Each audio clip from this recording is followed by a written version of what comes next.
Hello and welcome to my channel.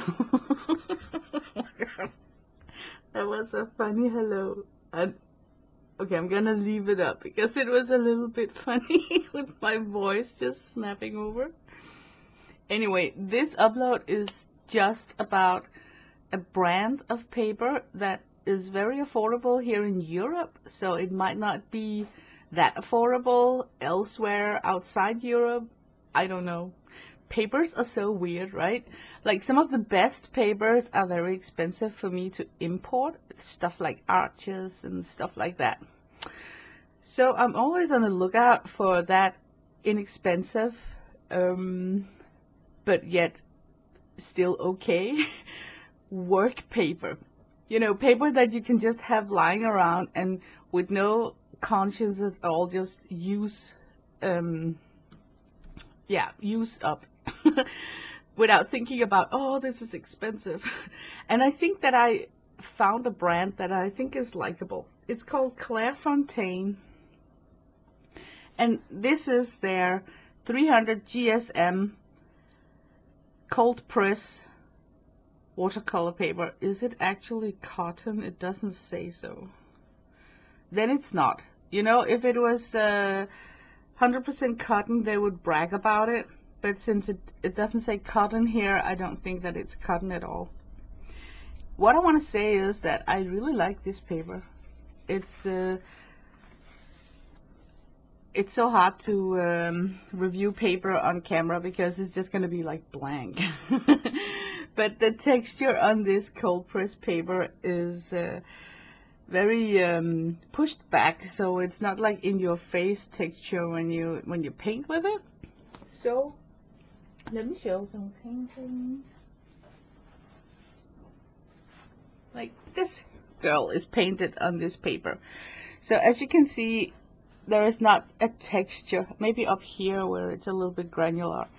It's a nice texture that the paper have. So I like it a lot, and it doesn't buckle up a ton when it's wet. And when it buckles up, it just dries up flat. So that's really nice. But trying this block right here made me want to go and explore more of this series. And this is what this upload is all about. First I bought this huge A3 250 GSM, which means that it's cardstock, right? You can almost hear it. And it opens up as a book, so you can tear them off. There are like, it is like a book, you know, they are attached to this side here. So I was actually thinking about, it could be fun to have this as an art journal from the get-go, because it lies flat, as you can see, and it doesn't feel like they are unattaching themselves from the glue in the spine. So in that way, it's a fun piece of block to work with. And you can see when I open it up, and then I just do like this, that it wrinkles in the spine, which means that it's fully glued to the spine. That's a good sign. I really like working on this. It's feels like cardstock, but the wet medium has a nice way of behaving on it. So as this is watercolor, as you can see, it's nice. It's granulating watercolor that will granulate on this paper, and this is just for fun painting. But still, it's a nice size sheet to work on because it's humongous. So you just want to play, and the colors mix well on this.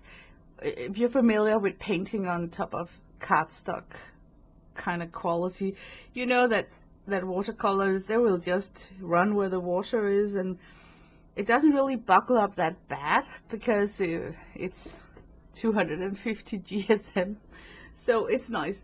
So it led me to try their mix, this is called Multi-Technique Mixed Media.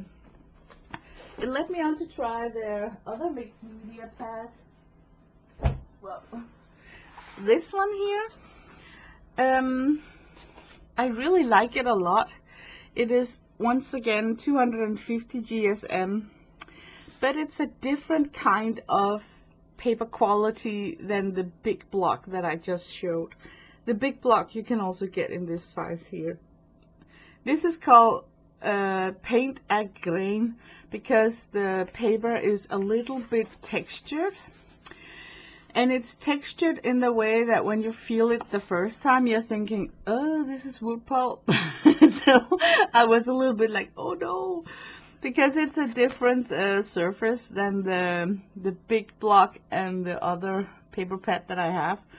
So I've been playing around with it, and it's actually not that bad.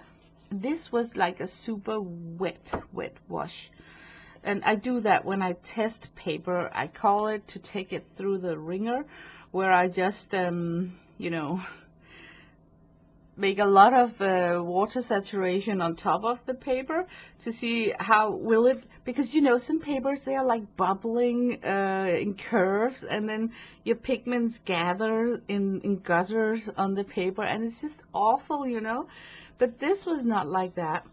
It buckled a little bit, but the valley and the hill of the buckle was so huge that it didn't really mess with my my pigments. And then I painted this cat right here, and he's like super cute. He's cute.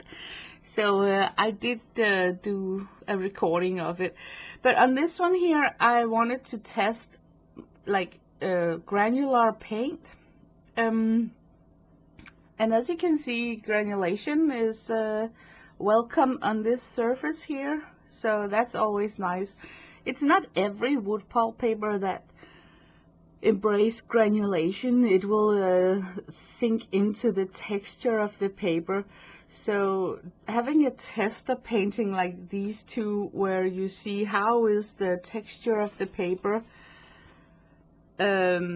mistreating the granulation of your pigments when it's dried up, and I don't think that it interferes in a bad way. And I'm saying this because this got that wood pulp feeling, you know. So, but yeah, price-wise, I think it's a good brand. Once again, Clairefontaine.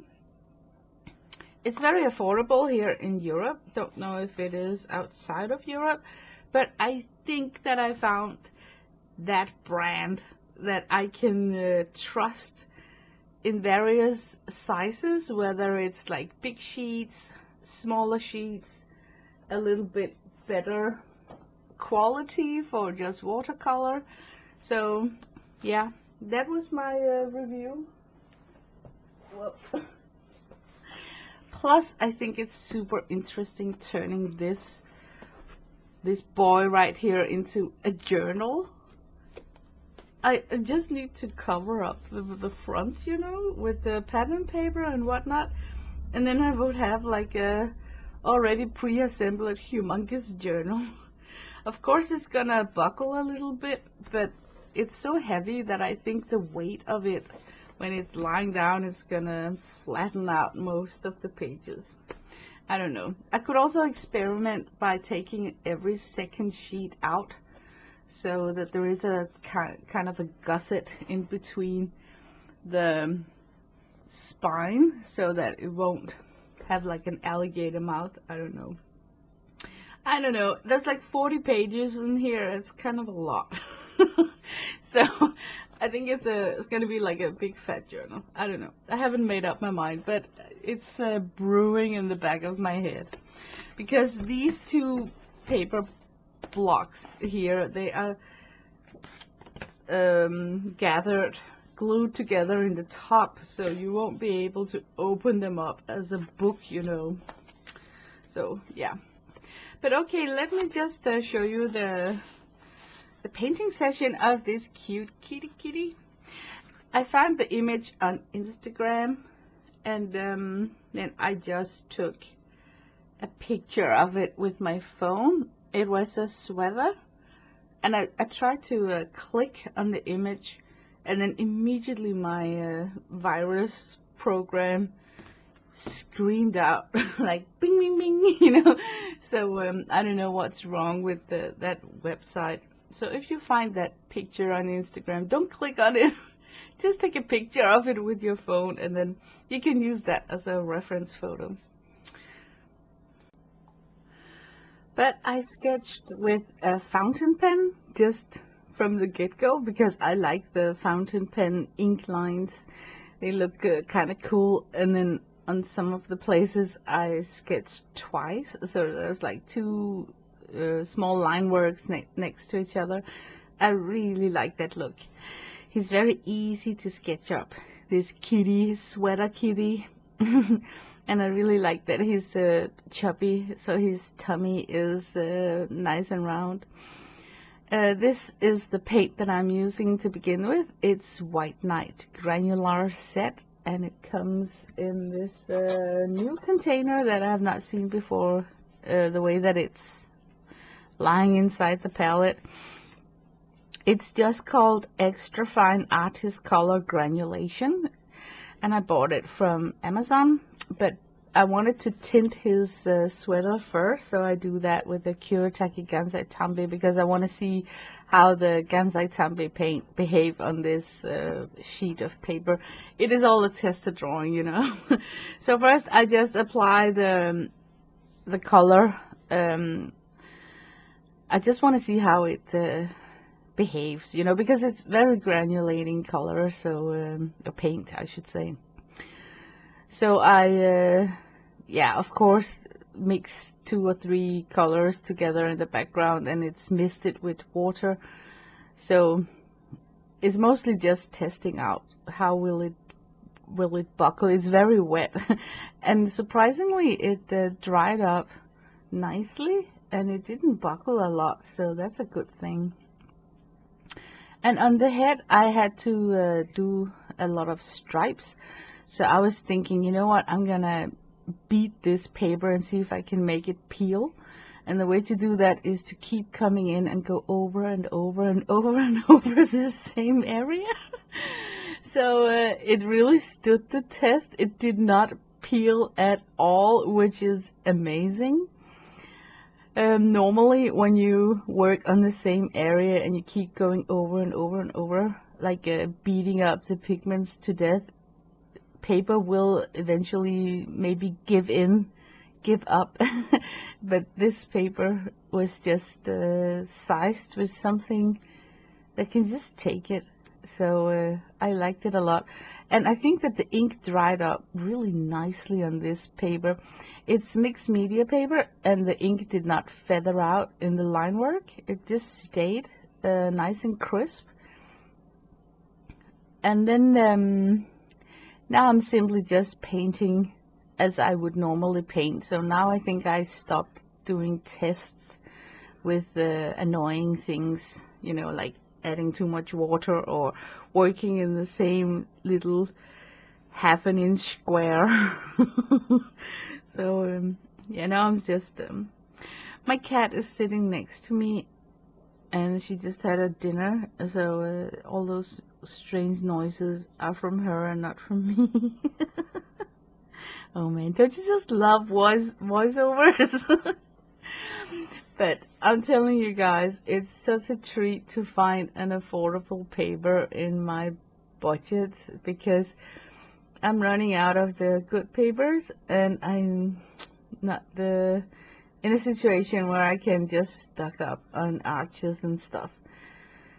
So what I'm doing is that I am anticipating the Black Friday, but you know what? I never see arches on sale even on Black Fridays.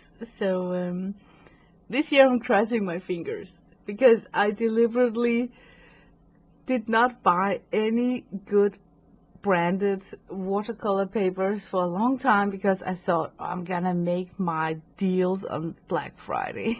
So I think second on my list is Hannah Mueller. So yeah, but thanks for listening to me for so long. I wish you a nice upcoming week. And now I'm finishing off the kitty cat. He's so cute in his sweater. But as I said, I am grateful that you're stopping by my channel and then just watching me paint silly things. I do hope that you are having a nice week coming up, nice weather.